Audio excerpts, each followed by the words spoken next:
Meltdowns all over the board. Dan Crenshaw, a representative, very unhappy about being asked about stocks. You remember him. Many people have some questions about why Congress people trade stocks so much and how they do so well, including people like Nancy Pelosi. Now, I was looking into Dan Crenshaw's trading history, and Quiver Quantitative had this for us. He's going to say he didn't hardly invest anything at all, but in volume, he's traded $313,000, 33 total trades, a lot of money back and forth. Buy volume 56,000, sell volume 65 in 2022. Then it looks like he started to get out of it. 2023 and 2024, no longer in the stocks. But 2021, total volume, 121, buy 40,000. Here in 2020, buy 64,000. So he's moving some money around. And when he got asked about this, he absolutely lost it. Now, simultaneous to that, we've got drunk Kamala gave and posted one of the worst videos from the Democrats account, not some Republican clipper who's clipping accounts, clipping bad clips from her. They publish this, and it's pretty rough. But they're not alone. More meltdowns. We don't know what Obama is doing. She's now selling books to help people cope with the election. And so things are pretty rough out there all across the board. We saw that guy. Now here is the Dan Crenshaw clip. F-bomb warning from Dan. We'll try to see if we can mute it. But here is what it sounded like when he got asked a simple question about stocks. Would you vote for a ban on Congress members trading stocks? Yeah, this is like number 1,000 on my priority list of things to care about. This is one of those stupid things that I've been dragged through the mud on. You know how much fucking in the stock market? About $20,000. And yet I've been dragged through the mud on this as if there's some insider trading. I had to send a letter to Fox News, a threatening letter from my lawyers, threatening them with defamation because Jesse Waters had basically insinuated that I was insider trading. Of course, it's not true. You'd be more surprised how much little information we have. This is one of those bills that, like, of course, yeah, people support it. Yeah, sure, okay.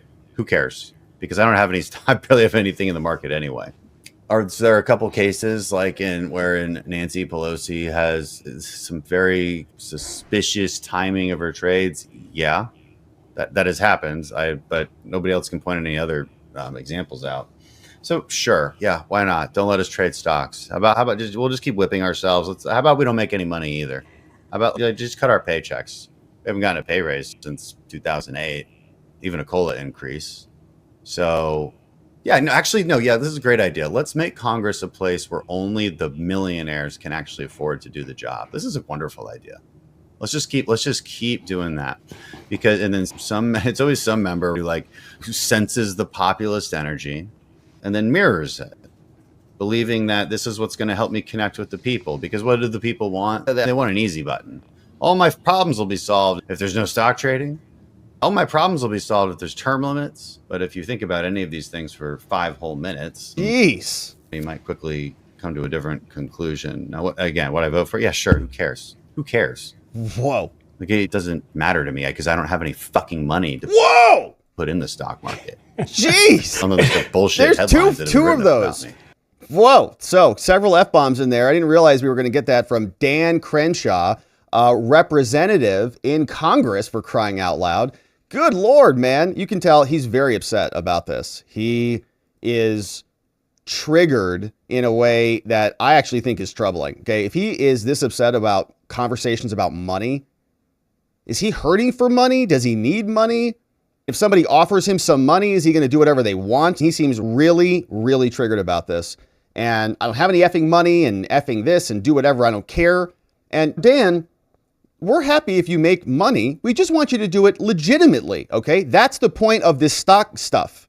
We don't want you using insider information as congresspeople to gain an advantage over the rest of America. Okay. That's the problem. If you go trade stocks and you do a nice job, you do well, you beat the market. Great job. Congratulations. You're smart. You know your financial stuff. Great. That's not how it works. Okay. Nancy Pelosi beats the stocks, beats the average returns by huge numbers consistently. How does that work? Are they just that smart, or do they have inside knowledge? Of course we know it's the latter.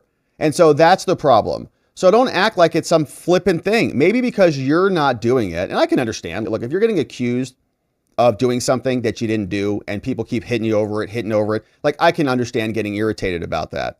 But he's a professional politician. He's a professional congressperson. He shouldn't be acting like a high school kid who got bad news one night. Even they are like a little bit more mature than that. This is a pathetic show of manhood and manliness. He's got no real, I think, self-control when this issue pops up as he's dropping F-bombs on a podcast and scolding everybody for being so idiotic for caring about stupid issues. That's meltdown number one. Okay, got a bunch of those. And he did trade a bunch of stock, all right? $313,000 in volume, trade volume. Now, he's gotten out of it, probably because he wasn't doing so hot. But 2023, no trades. 2024 saw no trades. But this idea that he had just like 20 grand in there, I don't think so. At one point, the buy volume was 64K in 2020. Buy volume here in 2021 was 40K. All right. 2022 buy volume was 56K. All right. So bought all that, probably sold most of it, almost all of it back. And so exited. Don't know if he made any money or not. But he traded a bunch of stuff. All right. Apple, Amazon, Google, Facebook, Wynn, Boeing, Southwest, Rivian, Tesla, all sorts of stuff. And it looks like some of his numbers were pretty bad. I can also see why he's maybe unhappy about this. A lot of red here. A lot of red here on those numbers. So he lost. Maybe that's why he's also mad about the stock market. That was a good return. 400% return on that. SPX, Direxion. Now, this is a great website. You can see Quiver Quantitative. They follow a bunch of the most famous people who are doing trades, like Nancy Pelosi. So her trade volume, 137 million, 171 total trades. She does very well. Her average return is quite good. A lot less red for her. 138, 142, 37%.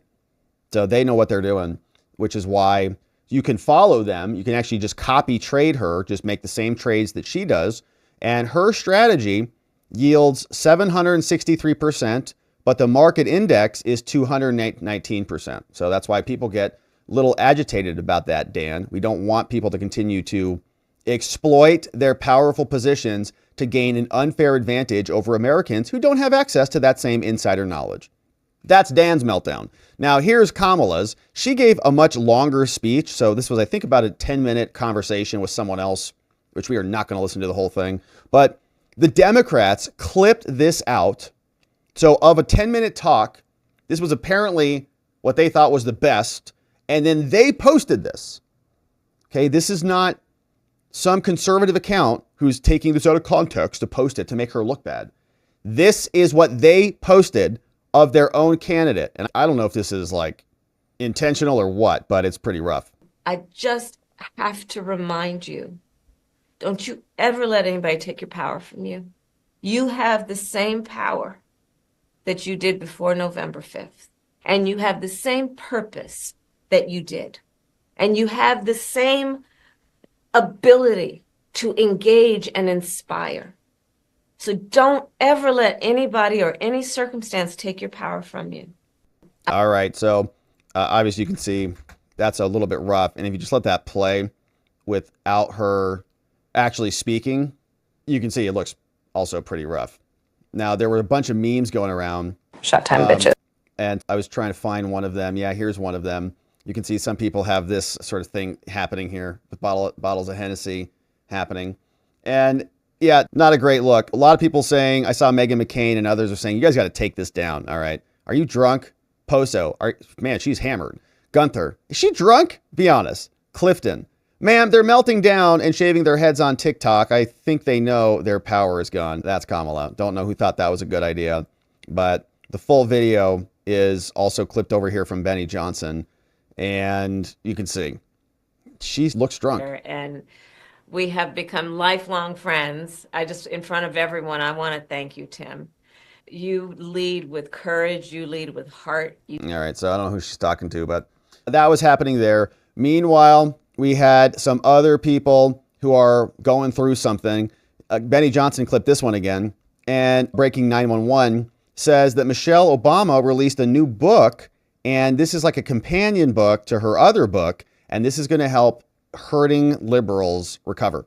What do we have here?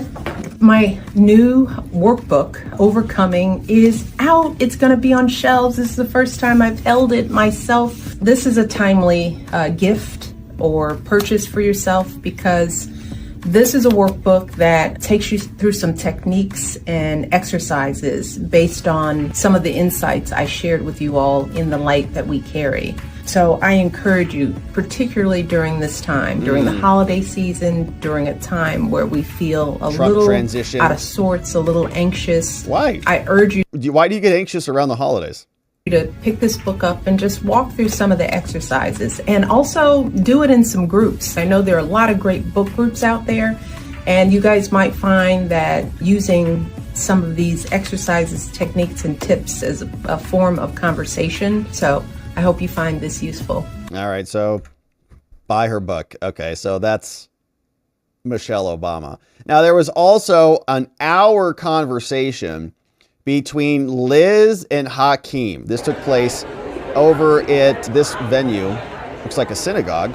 All right, so they came out. Let's just listen. So clearly the case that we're facing a unique and dangerous threat right now. What? I just random As click. citizens, we honor the outcome of the election, no question. But at the same time, it goes back to our obligation and responsibility to be guardrails. And I think that if you look, for example, at what the framers said about their fear, what would happen if you had a corrupt president who attempted to or was able to accrue all power to the executive.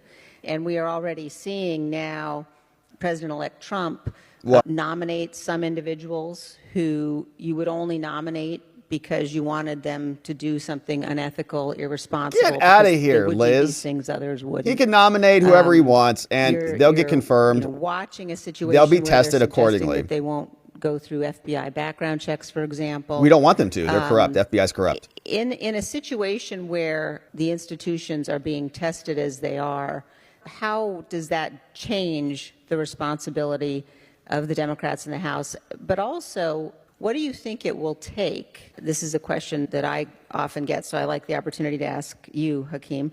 What do you think it will take for the Republicans to say enough? What? They just won the whole country. Hello?